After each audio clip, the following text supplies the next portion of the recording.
కీర్తన భాగము 118వ కీర్తన భాగము 8వ వచనమండి. మనుషులను నమ్ముట కంటే యెహోవాను ఆశ్రయించుట మేలు. ఎదురయ్యే ప్రతి ఆటంకాలు ప్రజలకు నువ్వు తెలియచేయొద్దండి.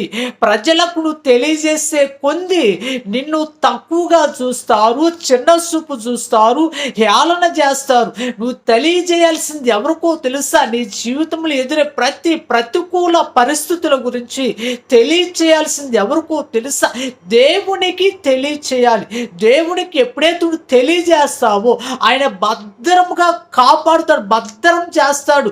నీ ప్రతికూల పరిస్థితిని భద్రం చేసి ఆయన సమయంలో నీకేం చేస్తాడంటే ఆ ప్రతికూల పరిస్థితుల నుంచి నిన్ను విడిపిస్తాడండి, నీకు సహాయం చేస్తాడు. పరిశుద్ధుడా నీకు స్తోత్రం. నమ్మి బహుమతిని